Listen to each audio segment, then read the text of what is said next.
I discovered my husband was living a double life. My name is Joanne. I'm 35, female, petite, good-looking, and fairly easygoing. I work as a chemical engineer in Port Huron, Michigan. I've been married to my husband Lawrence for 7 years, and we have 2 beautiful children together. Life was good, or so I thought. What I discovered about Lawrence left me feeling like I was living in a nightmare, the kind you'd see on Lifetime movies. Our life seemed idyllic from the outside. We had a lovely home, good jobs, and 2 amazing kids. Lawrence was a marketing executive, often traveling for work, or so he claimed. I never questioned his absences, trusting him implicitly. But my world came crashing down one evening when I stumbled upon something that shattered my trust and my heart. It all began on a seemingly ordinary Thursday. Lawrence was away on one of his business trips, and I was home with the kids, busy with our usual evening routine. While tidying up our bedroom, I accidentally knocked over his briefcase. Papers and a hidden phone I had never seen before spilled out. My curiosity piqued. I picked up the phone and turned it on. It was locked, but after a few attempts, I managed to guess the password our wedding date. What I saw next felt like a punch to the gut.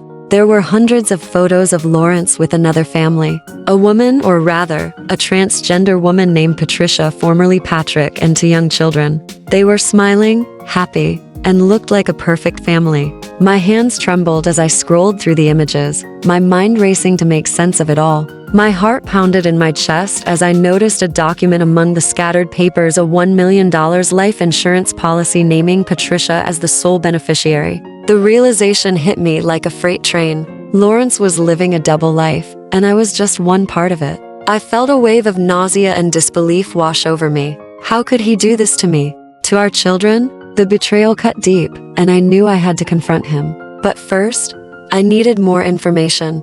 I spent the next few hours digging through his things, finding more evidence of his deception, credit card statements, receipts from expensive hotels, and even letters professing his love to Patricia. When Lawrence returned from his trip the next day, I was waiting for him, my anger barely contained. He walked through the door, and I handed him the hidden phone without a word. His face went pale, and he knew the jig was up. "Joanne, I can explain," he stammered, but I was in no mood to hear excuses. "Explain? You've been living a double life, Lawrence. You have another family. How could you do this to us?" My voice shook with fury and hurt. He sank onto the couch, burying his face in his hands. "I never meant for it to go this far. Patricia, Patrick, and I met years ago before we even got married. When Patrick transitioned to Patricia, we reconnected, and things just happened. I didn't know how to tell you." I felt a mixture of rage and heartbreak. "You didn't know how to tell me? So, you just lied? For years?" He looked up, tears in his eyes. "I'm so sorry, Joanne. I never wanted to hurt you or the kids. I love you all, but I also love Patricia and our children together. I'm torn between 2 lives." His words cut deep, and I realized that the man I thought I knew was a stranger. "You've destroyed our family, Lawrence. How am I supposed to trust you ever again?" The days that followed were a blur of pain and confusion. I had to figure out what to do next, not just for myself, but for our children. They deserved stability, love, and honesty, things Lawrence had failed to provide.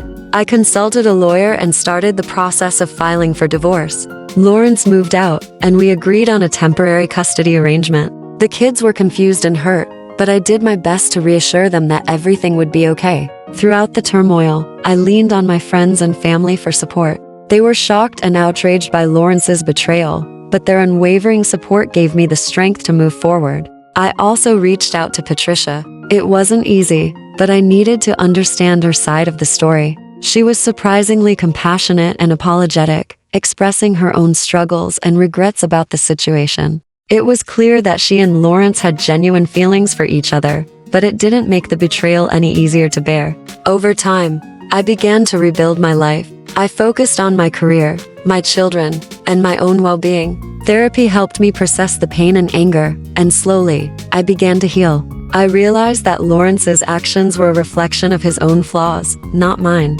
I deserved better, and so did my children.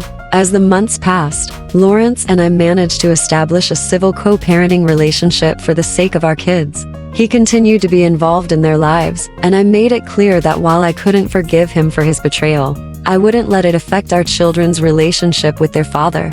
Eventually, I found peace. It wasn't easy, and there were days when the pain resurfaced, but I was stronger than I ever thought possible. I learned to trust myself again and to open my heart to new possibilities. Lawrence's double life had shattered our marriage, but it didn't define my future. I was determined to build a new life filled with honesty, love, and resilience. And as I looked at my children, I knew I had the strength to overcome anything life threw my way.